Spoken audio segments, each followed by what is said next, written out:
Hello and welcome to Frankly Speaking with Lynne Franks and Friends.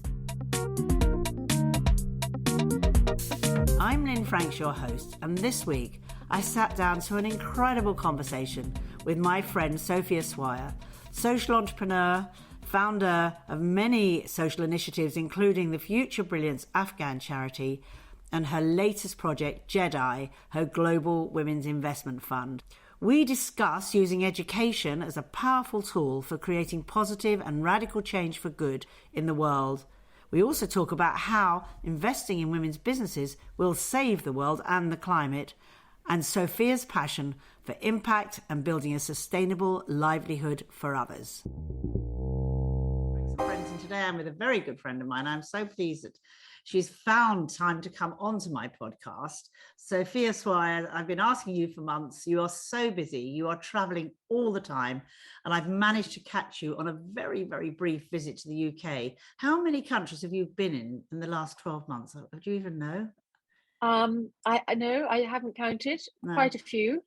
And I've been to, most recently, I've been in Pakistan, the Emirates, Dubai, Abu Dhabi, Saudi Arabia for the first time, which was really interesting. Yeah. And I've also been in the US a fair amount, and France and Germany, Austria, and the Czech Republic. That's just that's since Christmas. That's unbelievable. And you were at COP, talking at COP, which we're going to talk about a little bit later. And you, yeah. I can't believe it. I am connected with you on WhatsApp through various groups as well as directly. And when I just look at the pictures that you put through on WhatsApp and where you are and what's going on, I can't believe it. Anyway, let's start at the beginning.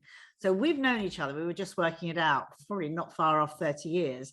But tell me how you all started, because your career started in the city. Do you want to sort of give us a little bit of history about how you started there? Because of course you're ending up now, we'll talk about it later, in the financial world again, but the extraordinary career that you have had. I mean, it's a book, it's a film. I mean, I can see somebody beautiful playing you in a movie at one time or another. So how did it all start? It started off, as you rightly said, in the city. And the reason I chose to go into the city was because I was supposed to be going into the art world, actually. I did history of art at university, but my brother and my father were both made board directors at Sotheby's, and neither of them had a background in art. And I was so annoyed that they'd been sort of given a shoe-in position into that role with no track record in that, no real interest in it, I thought at the time, that I thought I would flick two fingers at them and say, I'm going to do the guys' jobs, you're going to do the girls' jobs, I'm going to do the guys' job, I'm going into the city. And they said, you can't, you're a girl, you can't go into finance, no one will have you. And so I got myself a job with the biggest investment bank at the time in Britain, which was Kleinwort Benson, which was subsequently bought by Deutsche Bank. And I spent 3 years in the city doing institutional equity analysis initially, and then sales, Europe to Europe. Because of my background and foundation in history of art, I spoke fluent Italian, fluent Spanish, and pretty good French at the time. So the natural place for me was Europe. And I for the first couple of years, I had a ball. Yeah. And then what attracted you to start going to Asia, and where did you first start going to? Because you then got involved, very deeply involved, in producing products, primarily Pashmina scarves and shawls at the beginning, and then raising funds to start schools for girls in the region, which is, it's just so amazing thinking how long ago that was. That was a long time ago. Well, that sort of change of direction really started on Black Friday, and we had Black Friday and Black Monday, you may remember. I think it was October 1987, a long time ago. And after that, the stock market crashed. It was the biggest stock market crash of all time. And I was one of only 3 individuals on a dealing room floor of 500 men, basically, who'd bothered to make it over the fallen plane trees in Belgrade Square into the tube and then into the city. Everyone else had wisely stayed home. That sounds like you. Yes, exactly. I was literally clambering over these enormous tree trunks. And after that, it was a very different place, the city.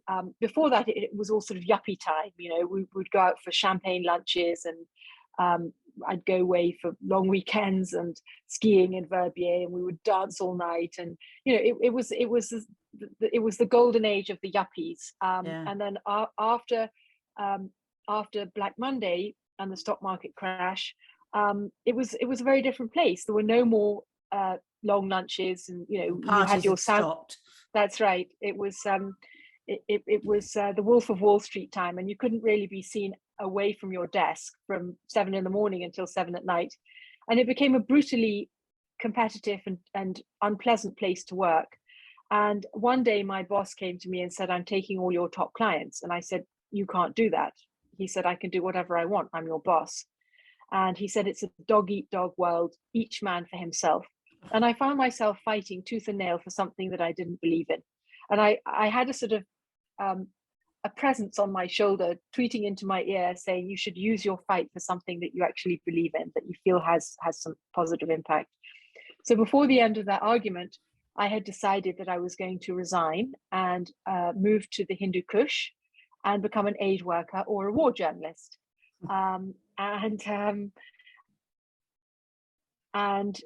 It was the Hindu Kush and Peshawar at the time because it had the highest concentration of aid workers and war journalists, a bit like Kabul did in the last 20 years. It was at the time it was Peshawar, which was the capital of the Northwest Frontier province. And it's a long story, as you say, maybe one day worthy of a Netflix series.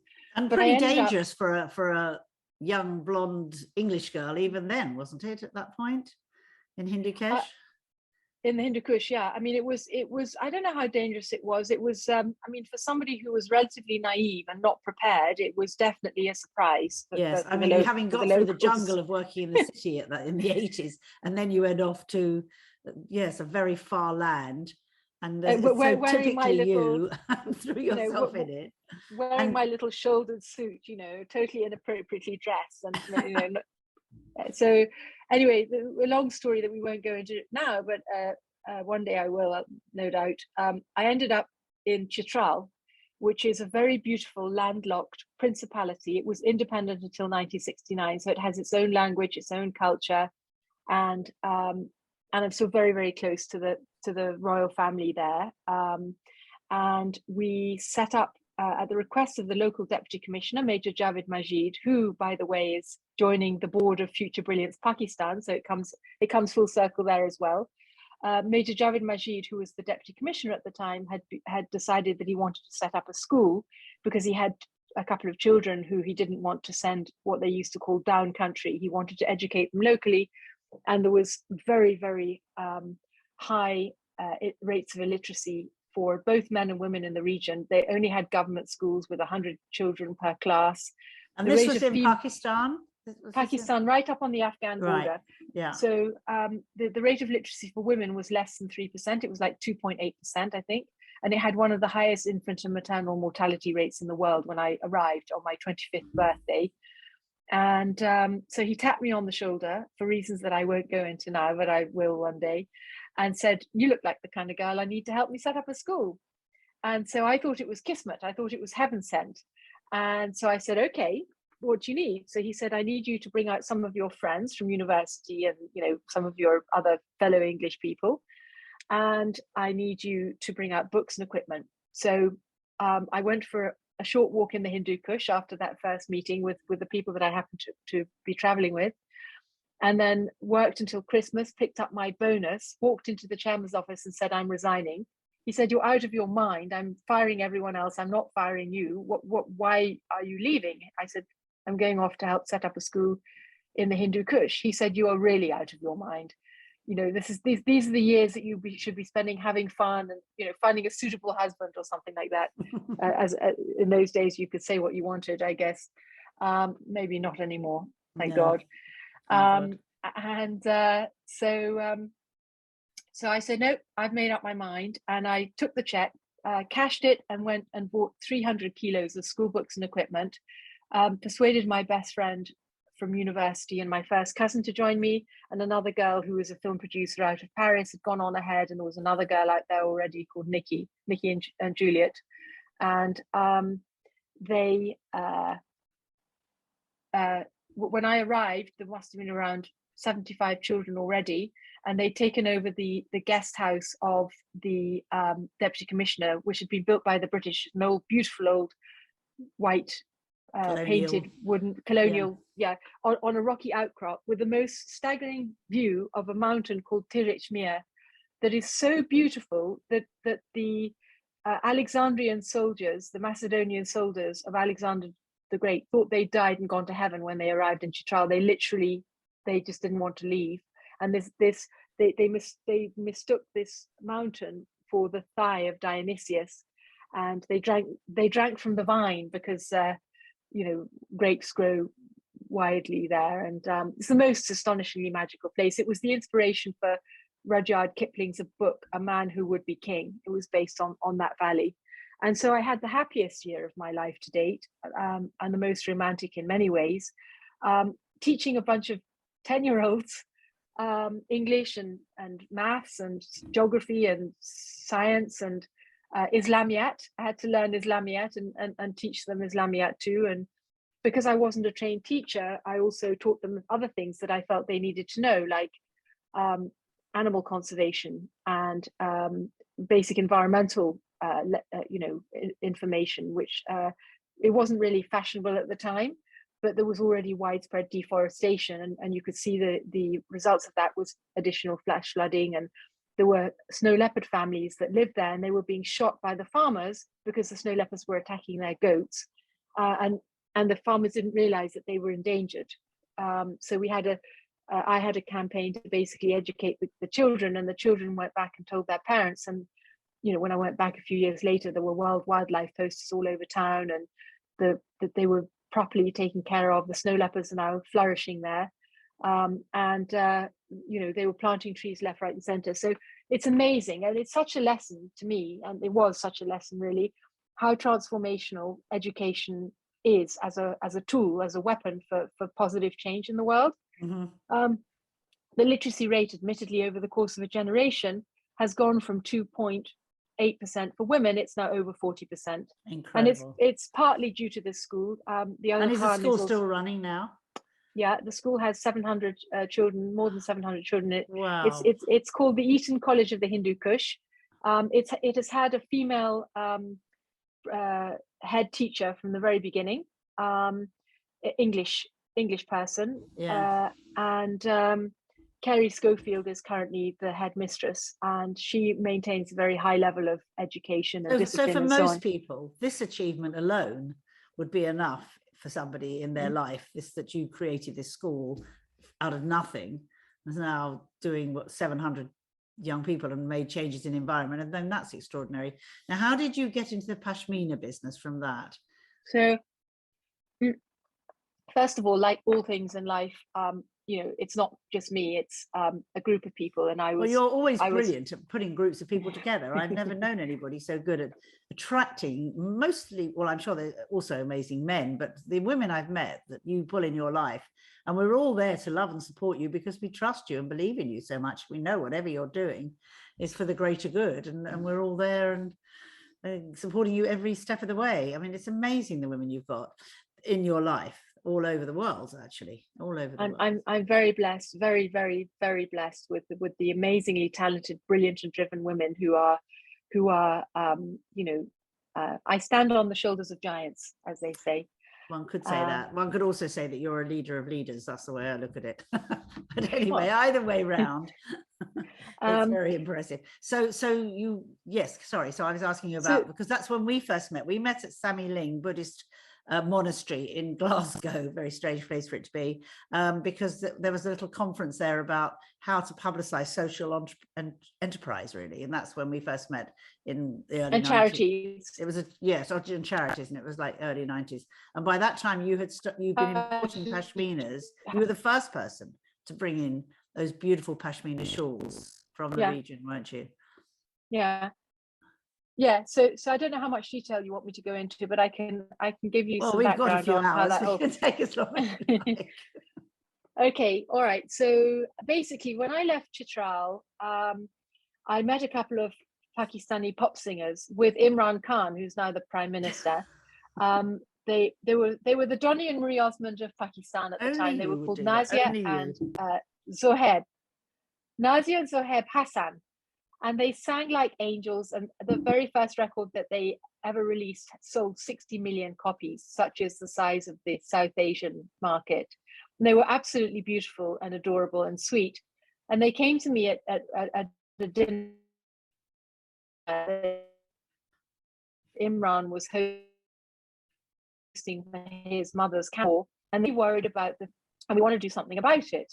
You obviously understand something about charities. Would you ever consider helping us found a charity called Battle Against Narcotics out here? So I did, and for 6 months I volunteered at the Pakistan Narcotic Control Board as the only foreign national running around. It was quite something, Lynn, and you can imagine that the powers that be at the time were very concerned that there was this sort of English woman running around doing the work of the Minister of Narcotics, actually, who was supposed to be drafting because policy. I assume opium was a very large part of their sort of underground economy, wasn't it, in that region? It was underground and to a large extent overground. And what I discovered was that at the time, the major political players, many of them, were being funded by drugs money. So after a while, I was very decided that they didn't want me there at all, because we were being rather lucky effective. You didn't get murdered, my God. Well, they told me that they were going to arrest me and throw me in jail if I didn't leave within 24 hours. So I left and came back to the UK feeling a bit hurt. And I didn't know what the hell I was going to do with my life. And I met the editor for South Asia for BBC World Service, who said he thought I'd make a good radio journalist. So he said, "What do you know about?" I said, "Drugs and education." So the first 2 pieces that went out on that, and then they trained me up. I got brought into Bush House, and they trained me up to do voice, to do proper voice reporting. And apparently, the very first pieces that went out, the entire of Bush House was doubled over in hysterical laughter, because they said that I sounded like a 1930s schoolmistress, and they hadn't heard a voice like mine in a decade. And that comes from the BBC World Service. They can talk. Yes, but anyway, they got lots of approving letters from India saying, finally, someone we can understand. So, but anyway, that took me off back into the Hindu Kush when there was a change of government. I did radio and then television, and I started doing documentaries at the time. And also at that same dinner party with Imran were the great and the good from India. So there were a number of Indian princes and princesses, and Rekha, who was the leading Indian movie star at the time, and Kabir Bedi, the baddie in Octopussy, all these super cool, groovy Indian movie Bollywood stars. And they were all wearing these incredibly fine shawls. And I said to one of them, I think it was Rekha, I said, "What is that? I've never seen anything like that." She said, "Oh, it's a Pashmina, darling. I can get you one. It's no problem." I said, "Well, how much does it cost?" And she said, "Oh, just about $1,000. I can get it for you." I said, "No, it's okay, thank you. On my journalist teacher's salary."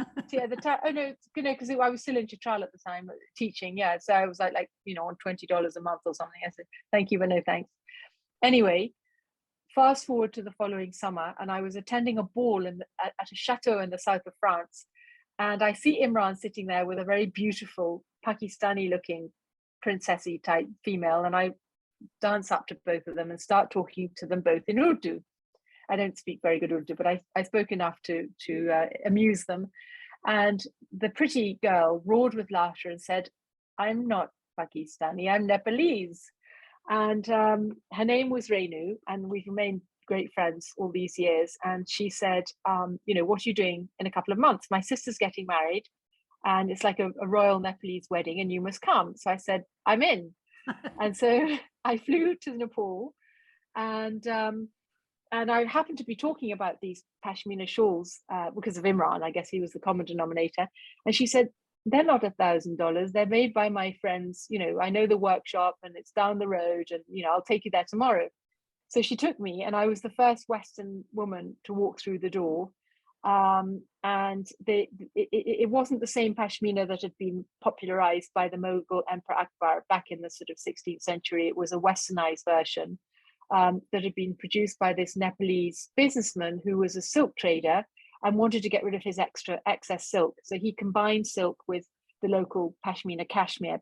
Pashmina is the Asian word for cashmere. It's still used, actually. And they were lovely and delicious. And so I loaded up my suitcase, brought them back, went back to Nepal a few times, doing various things, reports for the BBC World Service and so on. And then eventually I get a call from Lucinda Chambers, who was the director of British Vogue at the time, yes, saying, can I use your shawls in a 5-page photo shoot with Christy Turlington and Kate Moss? I've seen them on all the beautiful fashionable girls in London, and can I use them in my fashion shoot? I said, yeah, why not? And I know I make it sound all very easy and like it happened to me. It wasn't quite that way. But no, anyway, I know, I remember some of it at least. I was lugging heavy suitcases around the world and doing my back in half the time. Yeah. But anyway, it all sounds very easy. But so I dyed up various pashminas in Buddhist maroon colors, because I thought, well, if she's going to do a fashion shoot in Nepal, she's going to need, burnt umbers and ochres and Buddhist maroons and deep reds. And sure enough, I was bang on. When I arrived, she went, oh my God, this is perfect. And so she basically, my brand was launched on the shoulders of the biggest supermodels of the era. In the top fashion magazine of the era, in the world. Styled by the best fashion editor of that particular time, Lucinda Chambers. How brilliant. Yes. And shot by Arthur Elgort, the greatest fashion photographer of the time. So yes, let's just say I'm very blessed. But yes, I sometimes feel that when luck like that happens to me, it's because I'm really focused on other things, So at the time I had already started raising money for the schools, for the original school that I had helped to set up in Chitral, Sayuj, which is now known as Langlands College. But also in 1990, I'd met some of the Afghan royal family at another wedding, and they had come up to me and asked me if I would help them keep the 10 top schools for Afghan refugees open. They were closing because USAID had terminated funding for the whole Afghan war effort. You'll remember Charlie Wilson's war. Congress basically severed funding overnight, which is how Osama bin Laden ended up in setting up all these madrasas in Pakistan, because there was no money coming from the US for the proper schools. So anyway, so these amazingly beautiful ladies said to me, could I help them keep these schools open? So I said, of course, yes. And then I started launching events, doing fundraising events. And then I had with the Pashminas, I gave 10% of proceeds to fund the schools. And so, I sometimes believe that if you're very focused on the good, that good things happen, providence intervenes and somehow makes you safe. That's my theory anyway. It remains to be seen. Well, it's worked for you so far, because you've been in some of the most dangerous places in the world and you have achieved so many extraordinary things. So the Pashmina business became huge, didn't it? That is when we met. And it became the fashion. Obviously, other people started bringing in Pashminas, but you were always out there first, and they were in all the top stores. And suddenly you were in the right trade, which is amazing. Yes, I was. And I can't say, it came very easily, mainly because I guess I stumbled across and also helped weave a story around a product, I guess. Yes, it was literally the whole, yes. Yeah. And then I, wherever I was in the world, I would go to the top local magazine and the top local store, and I'd walk away a week later with guaranteed coverage and guaranteed position in the top local store. So that was how I did it. And obviously I had no training in fashion, but having had a training in history of art, a thorough training for a different life that I was supposed to lead, I did have a very strong sense of color and texture and photography and fashion and branding. It came very naturally. And having, had that grounding in the city, I also was a pretty good salesperson. So I had, I guess, the raw material to build a fashion brand without even really realizing it.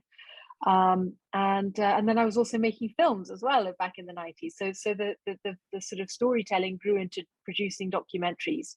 So in the 90s, I was making films about Pakistan, and I made a pretty powerful film for Channel 4 about partition. And we filmed elephant polo for Transworld Sports with an Oscar-nominated cameraman, I remember, in Nepal. So I had a whale of a time. And when people say to me, "Why did you never get married?" and I think it's because I had no time. How would you have ever had time to get married? Possible. Well, I would have done if I didn't. It'd be very hard to meet a man that would be up to your standard. I'm not saying that you have the high standards, but I mean, I wouldn't. Well, I suppose there's somebody out there, but I don't want to be I too haven't given up depressing. hope, Lynn. No, of course not. I sounded so, that was really depressing, but to have somebody that can keep up with you will be something. That's all I can say. But there's lovely men out there to have nice holidays with, I'm sure of that. Yeah, well, anyway, let's move on. So the Pashmina business, not only yours, but the whole industry got bigger and bigger and bigger. And unfortunately, like all fashion, I suppose, the bubble slightly burst. And then you were moving on to new things. And you then got involved with jewelry and Rory Stewart. Do you want to explain about Blue Mountain and Turquoise Mountain? Yeah. So because I had built the Pashmina boom, and because I had a grounding in the city and I used to trade stocks, I had a very sort of deep sense of the cycle of things. So I, instead of waiting for the bubble to burst, as I knew it would, I actually transferred the brand into knitwear, cashmere knitwear. And it was the first fashion cashmere label that was producing like things like the things I'm wearing now, basically cashmere zippies. Juicy couture at the time didn't exist. And then I teamed up with the Andy Warhol Foundation, again with the history of art background. I went to New York and met the Andy Warhol Foundation and produced limited edition prints of Warhols on cashmere. And so again, it was oh my God, where are they? They're collector's pieces now. They are, and they immediately went into the front window of the Neiman Marcus and Bergdorf. They were in the Bergdorf Goodman Christmas catalog. If you ever find one somewhere in your drawers, it's a large size. Please put my name on it.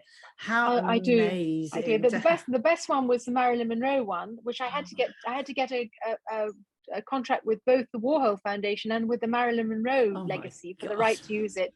And I worked with Nadia Swarovski to produce glue-backed Swarovski crystal prints. They were so I had this giant Campbell soup can in glittering crystals on black cashmere. It was quite something. Anyway, so at a certain point the rag trade got to me. It started doing me in because I was shooting off to the Hindu Kush and elsewhere to do quite hardcore documentary filmmaking, and then coming home, brushing my hair, putting on my makeup, putting on stiletto heels and sitting in a booth at London Fashion Week. With these women being incredibly rude and superficial and supercilious. Awful. And I just thought, this is just ridiculous. So I slightly lost interest in the whole thing. And when in 2007, I was approached by Rory Stewart, who was the founder, along with Prince Charles and Hamid Karzai, of the Turquoise Mountain Foundation. He said to me that Peter Juvenile, who's very sadly right now languishing in jail in Kabul, arrested by the Taliban, not charged with anything, but just under arrest in a very damp, cold cell. My old friend Peter Juvenile, who was a brilliant cameraman, he was John Simpson's cameraman when they walked in to Kabul the day the Soviets left, famously in 1989, I think.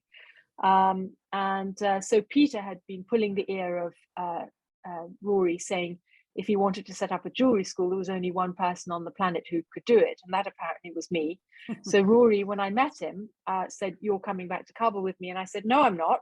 He said, "Yes, you are." Anyway, Rory's even more persuasive than I am, and so I Is he single? He'd be a good person for you to marry. No, he's very, very happily with his beautiful, powerful, amazing, elegant, brilliant wife, Shoshana. Okay. And they're very well suited and they have children, and it's all perfect. No, all right, it's just a thought. It would be that kind of man, that sort of courageous, brave, pioneer sort of person. Yes, anyway, not him though. Not him. But he is very bright and very impressive and probably one of the most intelligent humans I've ever had the good fortune to interact with, and certainly the most eloquent and the most articulate. He's brilliant, utterly brilliant. So I arrived in the coldest winter on record in January 2008 into this mud wall fortress, which is called the Fortress of the Scorpions, because in winter the scorpions hibernate in the mud wall architecture, in the walls and in the roofs, and in spring, when they come out of hibernation, they drop into your bed. So I moved from the fashion industry, from sort of catwalks in Paris and New York, to a 19th century mud wall fortress, surrounded by a bunch of unbelievably bright Oxbridge graduates who were arguing over breakfast over translations of Rumi. Oh my And God, how wonderful. it was magical. And of course, I fell madly in love and stayed out there for much longer than the 3 months I had promised Rory. And so I put my fashion business on hold, where it remains in cotton wool ever since. And I launched the jewelry school. And because I'd had a background in fashion and branding and so on, I brought Pippa Small out, who's a very well-known and highly respected, fantastic, just my aesthetic. I absolutely love this sort of organic qualities, and she's got a very strong sustainability part to her business. So I brought her out in June. I didn't 2008. know you took her out, because I've seen her work in her shop in Notting Hill. I didn't realise that she'd got into Afghanistan through you. I should have done. I should have worked it out. So all roads lead back to you. Hopefully not. And a lot of them. anyway, so she created this beautiful collection, and then she launched it with some of my help in London and in Paris that autumn. And then I decided it was time for me to come home, because I had a business to run and a life to lead, and I was concerned that I was now in my early 40s, and I should be looking for that mythical man on the shining white knight on his horse and so on. He doesn't exist. Not anyway. Yeah, sorry. And anybody, we are the man on the shining. But we are our own heroes. The lovely men exist, but anyway. Keep going. I'm a little bit over cynical today. And so basically, you came home. I wrote a 5-point business plan for the whole sector, because I realized that this was something that could create jobs for thousands, hundreds of thousands of people if it was properly formalized and properly run and properly, supported by the international community. So I wrote a business plan for the sector, called together the greatest of sort of decision makers at the time in Kabul, which was the head of ISA, a number of generals, the head of JICA, the Japanese aid organization, the head of USAID's Small and Medium Enterprise Development Business section, GIZ, the German aid group, and DFID, Department for International Development, and then presented this plan and said, I'm out of here, one of you please take it on, because this is a sector that really needs developing. And it's particularly interesting because the gemstones are distributed on the Afghan-Pakistan border in areas that are prone to radicalization, because there's no other alternative source of employ other than joining the Taliban or growing poppies, and obviously back into the heroin opium trade. And because obviously the deposits, which are lapis and tourmalines and sapphires and emeralds, are generally in quite remote areas and very often very barren, and there isn't really much else going on. So basically USAID said, okay, can we take your plan and put our name at the top of it? And I said, yes, of course. And they said, will you please run it? And I said, no, I'm going back to England. And they said, we'll give you unlimited support and everything you need, but you're the person, you have to do this. So I rang home, said, sorry, I'm not coming back just yet. And ended up doing years of work basically in the sector, working ultimately with the Ministry of Mines and Petroleum as senior advisor to the minister on gemstones and artisanal mining, funded by the World Bank and various different other things, and wrote the national gemstone strategy, national policy, contributed to changes in the law to try to enfranchise disenfranchised miners who, in many other countries, artisanal mining is legalized. It's been formalized because it's actually not possible to invite foreign investment into the sector in places where the deposits are so scattered it just doesn't work. So but we trained a number of people, and then in 2012 I was funded by the US Department of Defense to set up my second nonprofit, Future Brilliance, and we launched skills enhancement training programs. So we took graduates of the school at Turquoise Mountain, graduates of GIZ and all these other programs that had popped up, and we took them to Jaipur for 6 months of skills enhancement training. We brought in top jewelers, award-winning jewelers from New York and from the UK, and we gave them, a first-class foundation in market-focused high quality manufacturing standards, and we also gave them placements in placement in the or internships in the local top manufacturing units, so that they had to put in a good 8-hour working day and not bunk off for cigarette breaks and all the other reasons that they would normally bunk off. And was that when you got them involved in learning technology as well, or was that a bit later? No, it was that, because obviously we realized that for them to have a flourishing business, they needed to be able to master e-commerce. And one of the things that the Vogue had done for me was that they designed the very first ever e-commerce site in Britain, which they donated to me, basically. Wow. SophiaSwire.com at the time, with all those supermodels on it, was the first e-commerce site in London, in Britain. And I didn't have an investor. It was me on my own, basically. If I knew then what I know now, I wouldn't probably have made the same life choices, to be honest with you, because I was sitting on a gold mine. I just didn't realize it. Or a diamond mine, or anyway, a mine. A Pashmina gold mine. Yeah. Anyway, the past is the past. We all have those experiences. But I understood about e-commerce, and I also recognized that when the foreign troops eventually did withdraw, that having multiple sort of foreign aid workers doing the work for them basically wasn't going to happen for much longer. And so I wanted to sort of give them the tools to become independent and to be able to participate in the 21st century economy. And so we teamed up with a Canadian Indian company, and we co-created these solar powered, SIM card enabled tablet computers that were preloaded with apps that were relevant to artisans and female journalists. I was actually at your launch in London for them, with all at the sorts House of people. Lords. Oh, I didn't go to that one. I went to one in a private apartment in Kensington that was lots of important people at. And when you first started talking about it, it was so before its time for the UK or anywhere in the world, never mind out in the mountains of Afghanistan. I mean, they were extraordinary tablets. Really, before anything. This was 2013. We got a small grant from the Canadian Foreign Ministry to run a pilot. So we ran the first ever digital literacy pilot in Afghanistan, which was a huge success. And I then took it to the US Department of Defense and others and said, really, this is a game changer. You guys ought to do something here. And General Sir David Richards wrote a letter of a personal letter saying this is absolutely fantastic, and I give it my full support, and this is exactly what Britain should be doing and the allies should be doing, and so on.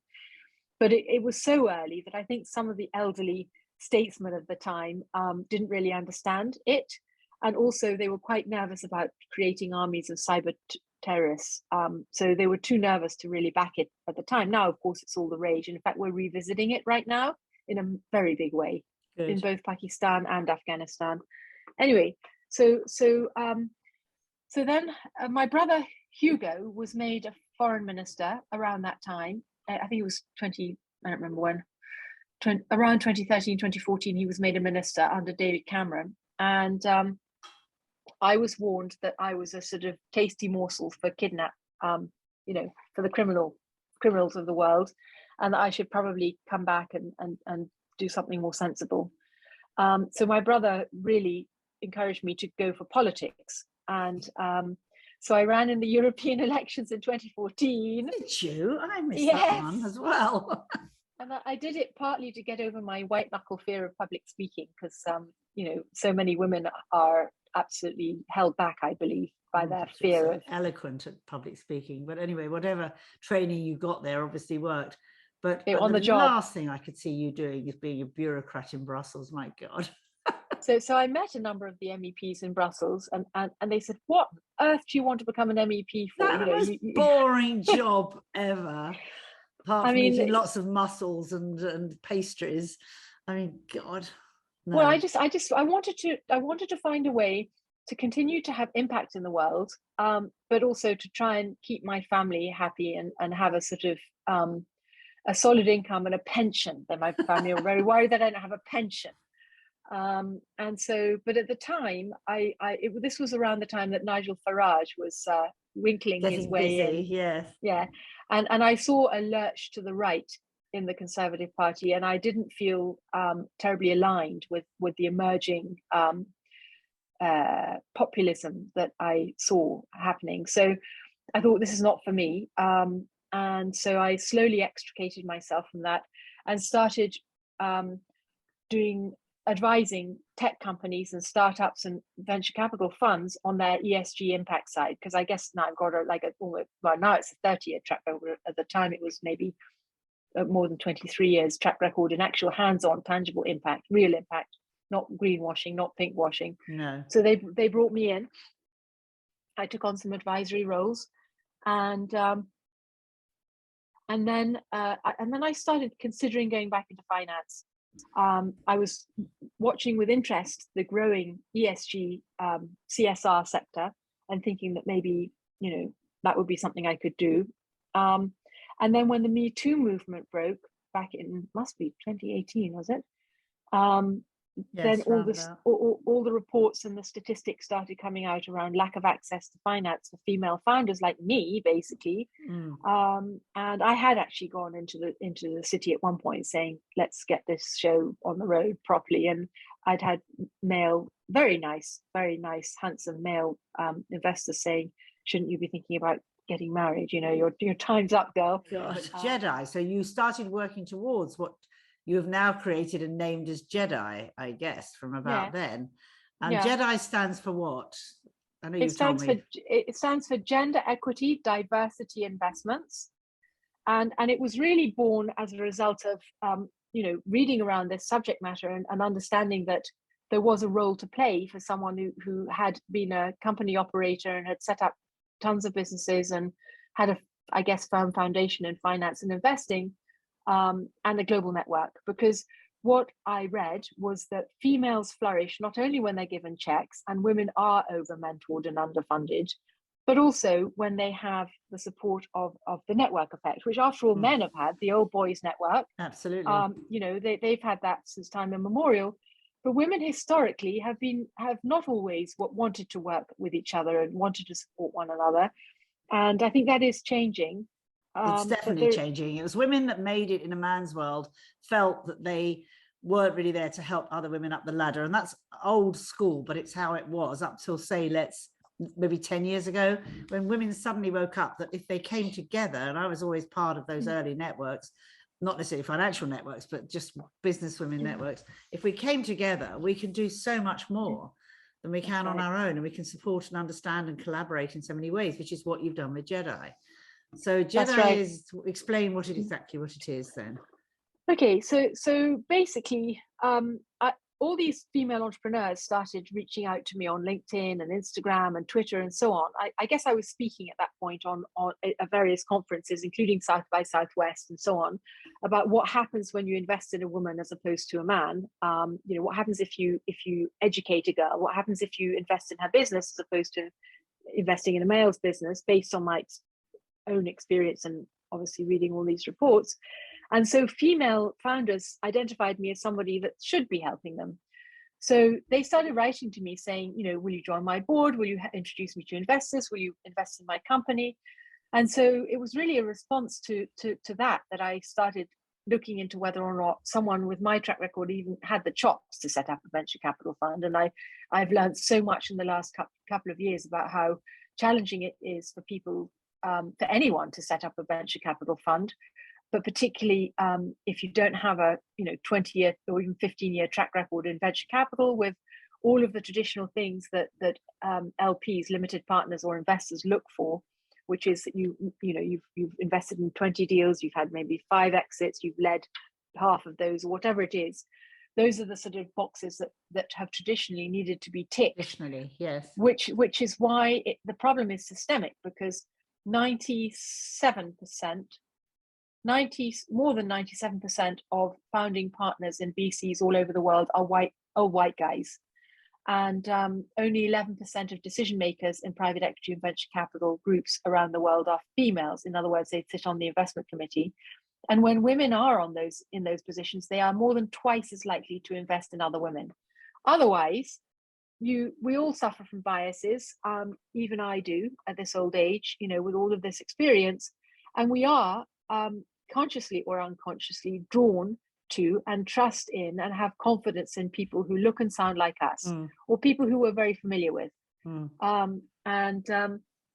So inevitably, if you're going to have privileged old white guys, largely Oxbridge and Ivy League, in control of 98% of the money in the world, then it's going to be hard to create change. And many of those old dudes regard what I'm doing as philanthropy. They don't understand that it's actually impact the biggest investment. Well, it's not even, I mean, it doesn't even have to be impact investment. It's the greatest overlooked investment opportunity on the planet today. There's more than $1 trillion worth of money to be made by backing ambitious female founders. Obviously, not all female founders are going to be capable of building a unicorn billion-dollar business, or even want to. But a large number are capable and are just being, underfunded and aren't being properly supported. So really, GEDI was formed to fill this need, and there are other female-founded funds now that have been popping up. There's more than 200, I think maybe even 280. They're generally much smaller. They're like $10-15 million. They're generally in the US, although there are others in Europe, Germany, the UK, and elsewhere. But the majority of them are in the US, and the majority of them are focused, because they're early stage, so they tend to be focused in their own backyard. But because over the course of a lifetime, I've built an extraordinary network of powerful, mainly women, as you rightly say, and when women work together, we can genuinely move mountains. Yes. I decided that our investment strategy would be a little bit more global. So we're looking at we're looking at aiming to raise a $150 million fund, and probably a third of that will be deployed in MENA, in Middle East. Now Saudi, I just got back from Saudi. It never occurred to me that Saudi would be a place where we could invest, but they have extraordinary, isn't it? Saudi's really opening up. They have the fastest rate of growth for female entrepreneurship in the world. For women, it's really amazing, transforming, yes, at the speed of light. And then approximately a third will probably be invested in North America, and a third in Northern Europe, and that does include the UK, for me, whatever Nigel Farage believes. So this has been keeping you extremely busy. You've been working on it intensely for, as you say, since 2018. I've sort of come in and out of different conversations you've been having with all these extraordinary women. You all seem to live your life on aeroplanes. I see these constant messages on WhatsApp saying, who's in Dubai next week? Let's meet for tea. Who's going to be? And of course, you spoke at COP26. You did a fantastic speech there, which I saw recorded, about how the future of a safe, sustainable world is in the hands of women and investing in women, which was brilliant. And then, of course, you had got out of all the work you were doing with Future Brilliance at the beginning because you were so busy with GEDI. And then, of course, we had this huge explosion in Afghanistan and you got pulled back into it. So do you want to explain what happened? Yes, because suddenly you were there again. I will. And actually, I'm actually going to shift myself to show you this extraordinary structure behind me, which maybe some of your viewers will have been wondering, what is that beautiful swirling object behind her? So I'm going to dip down so you guys can have a proper look at it. Wow, that's amazing. So, I must say, we're going to be going out on audio first. So I just want to say, for people who will be listening to this on a podcast, there is an extraordinary swirling gold mesh pattern that is behind Sophia that somehow she's got set up on her Zoom. Those who watch this later on our YouTube channel will see what I'm talking about. For those who are listening, you won't know. But tell me about what is that pattern behind you? Okay, so that is the Galaxia Temple at the Burning Man event, which takes place every August, September, yeah. And that year, I decided to try and get my head out of Afghanistan because it's all consuming. Once you fall in love with Afghanistan, it possesses you. And so I decided I was going to take some time out, make a little film to get my head sort of focused into something else. And the film was going to be about the art and artists of Burning Man, because I still have an abiding passion for the history of art. And I was particularly drawn to this incredible architect, Arthur Mamumani, who designed this extraordinary building which was designed by a computer algorithm. Is the first building in history to be designed by AI and then interpreted in natural materials. So it was built in wood in the desert. We built it in about, I think it was like something like 6 weeks or or less. It was put together in the desert in Nevada. And I produced a documentary called Art on Fire about this piece and the temple builders, and then all the other art that year. And the reason that I'm telling you this is because the temple is all about catharsis and transformation. So it's also about grieving and letting go. And every year people put photographs and love letters and things and people and isms that they want to let go of. And I wanted to let go of Afghanistan. So I carved into one of those wooden petals, as the architect used to call them, R.I.P. Afghanistan, rest in peace Afghanistan, because I decided I had to cut that umbilical cord. We're talking 2018 here. Yeah. And then we set fire to the temple, because that's what you do every year, and your hopes and your dreams and your prayers go up. It's a little bit like the Buddhist tradition. Yes, and we so do a little of that here, but we don't build a big temple to do it. We put it in the back garden at the seed hub. Well, I'm going to come and yes, come and do that with you. Yes. And so basically, I felt that I could now move on. I felt I was free to move on. And then, yes, I went full on into building a network, building the community. And then, of course, COVID hit. So I wasn't able to launch the fund when I had originally intended, but we've really built the community. And over the course of the last couple of years, we've crowdsourced more than 600 astonishingly talented female founders with deals that are investable. So we've really been putting the foundations in, and we're now launched. We launched officially at COP26, as you rightly said, in Glasgow, and just before Christmas. But you're right. I mean, so I'd let go of Afghanistan, and then in August, I started getting emails from our female trainees and a girl who's our project manager in Kabul through Future Brilliance. We'd still been doing training, and we'd helped these Afghans create a cooperative called Ayenda, which means future in the local language Dari. And they've been producing all this beautiful lapis jewelry and turquoise jewelry, and we've been assisting them in building international markets, but in a very much more sort of low-key way for the previous 5 years. And then these girls had reached out and basically said, if you don't get us out of here, we're gonna top ourselves, and we're one of 3 unmarried women in our family, and the Taliban have told us that they're going to take one of us in marriage, and I'm the older sister, and that's me. And so if you don't get me out of here, it's curtains. And so I couldn't sit on the sidelines and do nothing. I had to step in. And so I wrote to, you probably saw, I wrote to the WhatsApp group, the GEDI WhatsApp group, yes, because that's how we communicate, of course. And I said, which of you wants to do something that has immediate, tangible social impact in helping Afghan women? And 2/3 of the GEDI VC group said, yes, please, stuck their hands up. And so we created the GEDI Task Force for Future Brilliance. Yes, and at this point, we must have to say, it was building up to the foreign troops, the Americans, the English and others leaving Afghanistan. The Taliban were taking on more and more territories. So obviously we were all aware of the horror that was waiting for women and girls that was getting nearer and nearer in Afghanistan. So sorry to interrupt you, just wanted to put the context. So this was early August. Yeah, yes. It all happened very, very quickly. Yes. And the day that we started getting those sort of desperate messages was the day the week that Kabul fell to the Taliban, because the foot soldiers had been promised girls, basically. They hadn't been paid for years. They'd all been promised young brides. So they were, rampaging around the place looking for women. Young virgins, and they thought it was their right. And so we had to do something. And so with this amazing group of GEDI warriors, network, GEDI warriors, and a few of my Future Brilliance folk, and my trustees for Future Brilliance, and a few of their mates as well. And basically, collaboratively, we raised about $500,000 in a couple of weeks. And we contracted a charter. We chartered a plane. My co-founder, Phil Walker, who's an amazing anti-corruption lawyer who worked on the Kabul bank crisis in Afghanistan. I dragged him back into the. I got everyone really focused on this, and it's been exhausting and all-consuming, to be honest with you, for all of us. But he's done an amazing job as well. How hard you all work.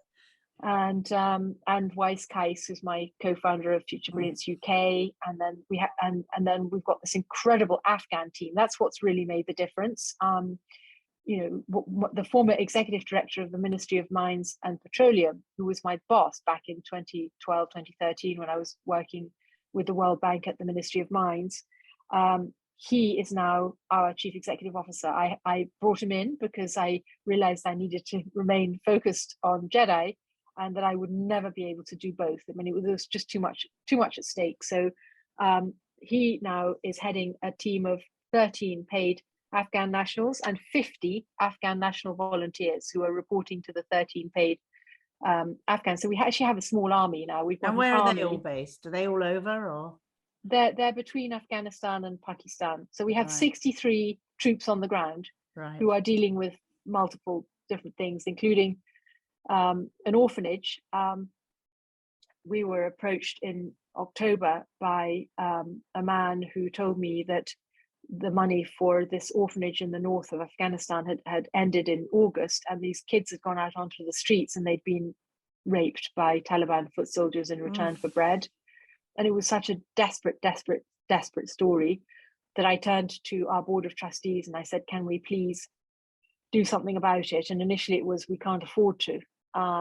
And because we can't actually afford to, you can't, we were run on purely volunteer basis through GoFundMe, with people donating $10, $100, $50, $15. So you can't save the whole of Afghanistan. You can't save 43 million people. But anyway, this particular project stole our hearts. So I haven't talked about it at all in the WhatsApp group for Future Brilliance, because I'm very nervous that, unless we raise a lot more money, it's not clear how we can sustain that support, to be honest with you. Which is why I flew to Saudi Arabia and elsewhere, because this is life and death. And, it's hard. You were asking earlier, how do you balance your life between your for-profit interest and your not-for-profit interest? And that's always been a big struggle for me, because my heart and soul belong in pure impact, and my head and my soul, I guess, also belong in impact, in for-profit impact. So, but it's hard, and the answer is it's partly responsive. So, we had a big crisis a few days ago at the guest house in Afghanistan, and in Islamabad, the guest house. In Islamabad, the guest house in Islamabad. We had a problem with a woman who was had been thoroughly abused. She was a victim of domestic abuse who was being forced to go back to Afghanistan by her in-laws, and I intervened. But I mean, that everything flew out of the window that day, and I was on the telephone all day, making sure that she understood that she would be safe if she stayed with us, and that going back was not an option, because she would have gone back to a certain death, basically.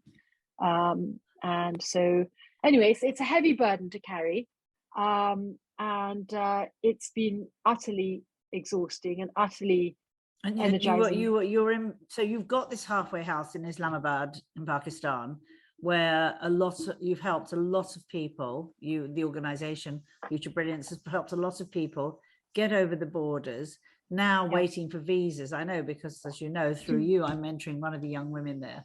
And so they're stuck there with their families, hopefully waiting for visas, hopefully keeping going with skills. And the young woman that I work with, Bazira, her father was a general, was killed by the Taliban. She's out there with her siblings and her mother waiting to go to the States.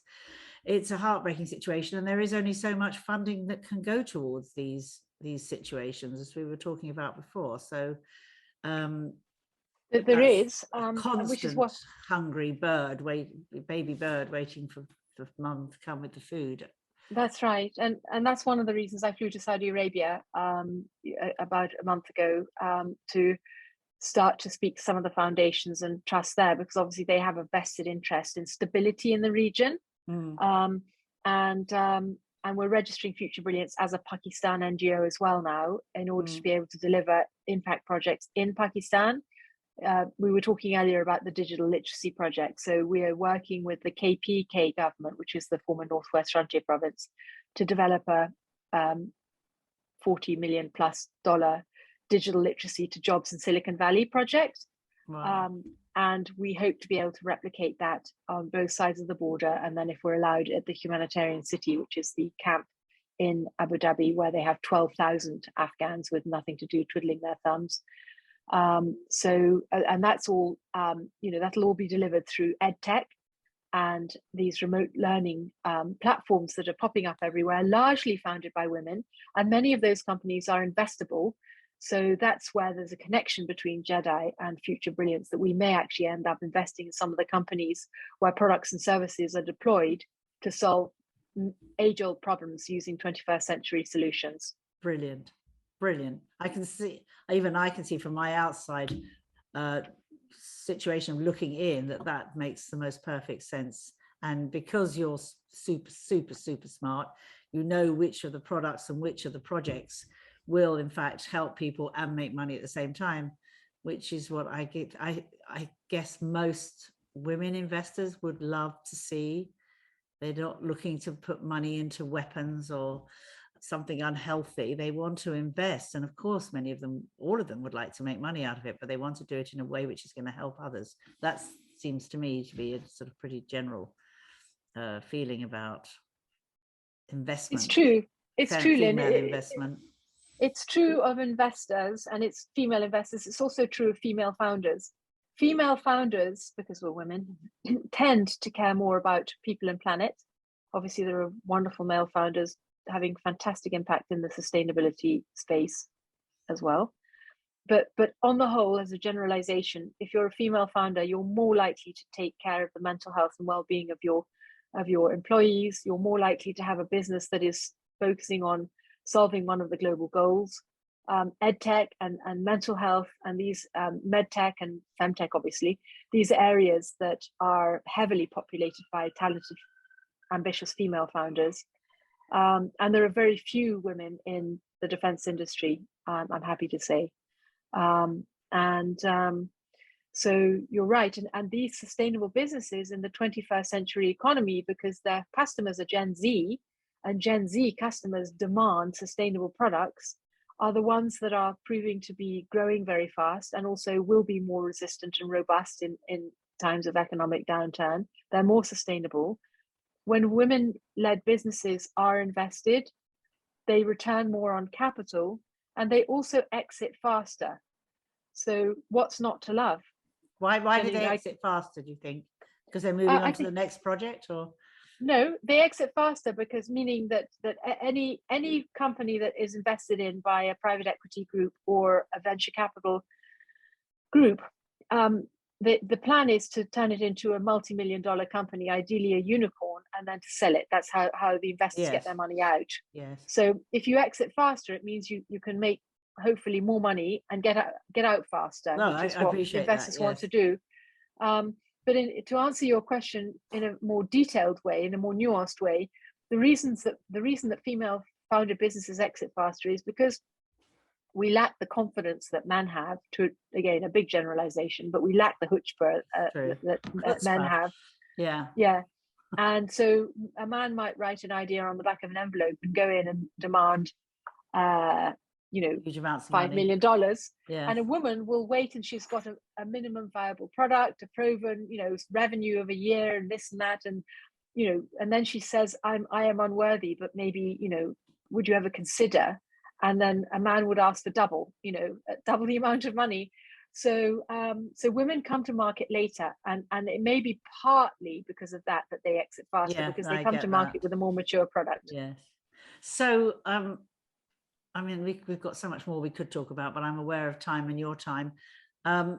Where next? I mean, that's the thing. I mean, geographically, I think you're going to Dubai next, but apart from where you're physically going, where next for you? Because Afghanistan is in your blood. You love the people. They are beautiful people, and you care too much about helping the people in this world that need help to disappear totally back into the city. That's 100% for sure. Which is why coming up with a venture capital strategy that reflects everything I personally believe in is the perfect solution. Yes. So the investment strategy of this fund will be focused on education. So the 3 sustainable development goals that we're really going to be focused on are quality education, which has been my track record now for more than 30 years, good health and well-being, another of the sustainable development goals, because I've witnessed, as a result of living and working in war zones, the effect of trauma on recycling violence. And I believe that the provision of mental health is not only a hugely impactful and important thing to be doing, but also highly profitable, because more and more young people need mental health support, and more young people don't want to leave their bedrooms.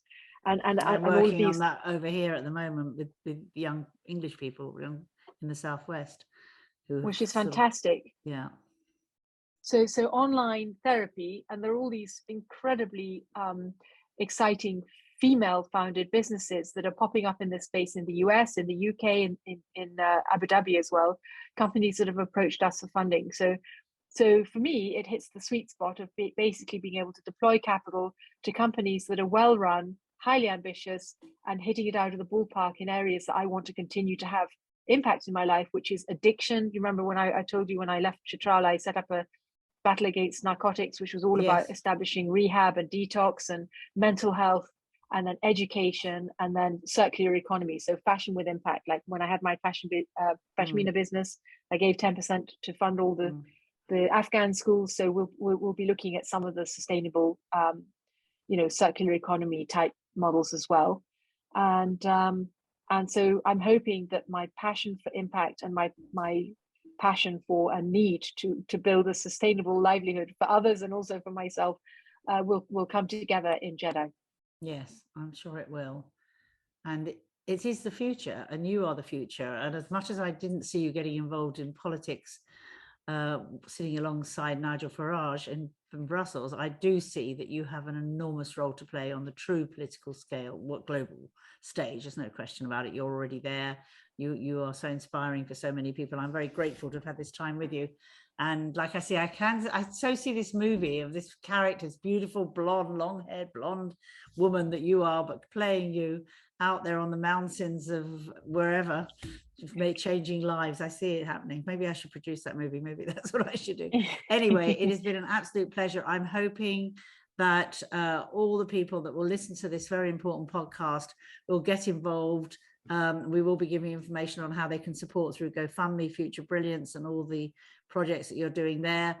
And if you are a woman who has an incredible idea for a business and looking for investment, then we can also put you in touch with GEDI, but make sure that you got your project really well thought through. And I just watch you with my mouth open. I just really do. And I hope you will come for a visit soon. Spend some time, but I know that you'll be like whizzing out off to some other extraordinary event. So thank you so much. And I'll stop the recording now and just hang on for a minute or two just to say goodbye, but goodbye publicly. Thank you. You are amazing. You are certainly one of my biggest heroes. Well, I have to say it's entirely mutual, Lynn. From the moment that we met, you are such a standard bearer for powerful, light-bearing women in the world. You are an absolute inspiration, and an inspiration with a tender heart. And I should add that very early on, you approached us and asked if you could carry Ayenda Jewelry, the Afghan jewelry cooperative line, in your shop in Somerset, which you did. And you came and did a talk, and you talked about it and how it was made. It was one of the very first things we did before pandemic, and we shut down for a while. It was one of the first things we did, and people then were so thrilled to hear your story and meet you and look at the jewelry and buy the jewelry, actually. So that was so thank you for your support, and thank you for your love, and thank you for being who you are. And I love your sense of humor too. You're just amazing. Thank you. The exercise I would like to suggest to go with this powerful conversation with Sophia is to look at the website for Future Brilliance and see what they are doing. They are helping families, women and girls from Afghanistan to create new lives for themselves. And there is so much you can do to support the campaigns. You can donate to their GoFundMe page or share with your networks on social media. Their website is futurebrilliance.net. and all the details will be alongside this podcast for you to click onto. Do help them, they're doing phenomenal work. Thank you so much for listening to Frankly Speaking with Lynne Franks and friends and taking part. Remember, we do try and put up a new episode every 2 or at the most 3 weeks with another extraordinary woman in my life. And we do hope you'll come back and join us again.